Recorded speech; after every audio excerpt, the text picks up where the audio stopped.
Today I want to talk about how your primary purpose is a person. Our main purpose in life is not to be in a specific location or vocation. It's to become like someone. It's to have the nature and character of Christ seen in our lives. And this goes back to what God said in the beginning when he said, "Let us make man in our image and in our likeness." This is the first mention of man in the Bible.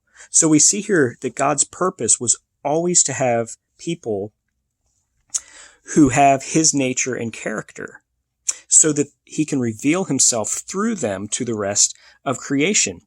And there's a very well-known passage in the book of Romans that says, "For we know that all things work together for good to those who love God and are called according to his purpose."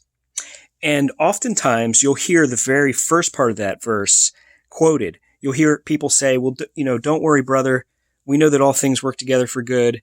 And we just focus on that part. But the end of that verse says that it's to those who love God and are called according to his purpose. And the next verse, Romans 8:29, talks about what that purpose is. It says, "For those whom he foreknew, he also predestined to be conformed to the image of his Son, so that he, Jesus the Son, might be the firstborn among many brethren." So there we see it again. Our purpose is to be conformed to the image of Christ, to have his likeness on the inside of us. Now, interestingly, that passage in Romans 8 occurs at the end of a long discourse that Paul wrote on our salvation in Christ. Starting in Romans chapter 3, Paul begins to unpack the revelation of the gospel, the revelation of our redemption in Christ. And he talks about things like how we are forgiven, how we're made righteous, we're justified in the sight of God and have peace with God. But then at the very end of that trail, so to speak, the very peak of that mountain, it ends with him talking about us being restored to God's image. So that is really the goal of the gospel. That is the restoration of that which was lost in the fall of man, right? And so there you go. Our purpose is a person. It is Christlikeness. Now, I understand that you might be called to be a pastor or a missionary, or maybe you're called to be involved in education or the arts. And that's great. This truth of our primary purpose doesn't cancel any of that, but we can bring Christ into all those things.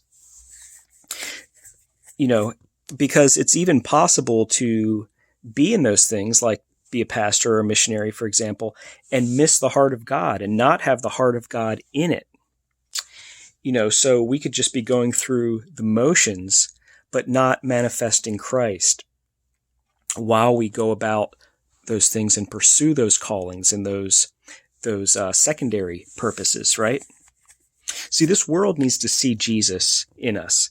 It doesn't just need to see our knowledge and our skills and our talents. It needs to see the image. It needs to see the nature of Christ on display. And also in Romans 8, it talks about how the creation is eagerly waiting for the revealing of the sons of God. What does that mean? It means that creation is longing to see its creator manifested in us. It's wanting to see Jesus in us displayed and manifested the same way as when he walked the earth 2,000 years ago. So this is our great purpose and privilege. And the only way to live Christ, the only way to live this way, is to encounter him for ourselves first. Jesus' commandment to his disciples was that we would love one another in the same way that he loved us. So the only way to live this life of love is to see how he first loved us and then experience that love ourselves throughout every part of our lives. And then we can bring that love into everything we do. Even as it says in 1 Corinthians 16:14, "Let all that you do be done in love." Simple, right? So may everything we do be done in Christlikeness. And guys, this will fulfill our sense of purpose like nothing else, because this is why we're here. Thanks for listening. Bye.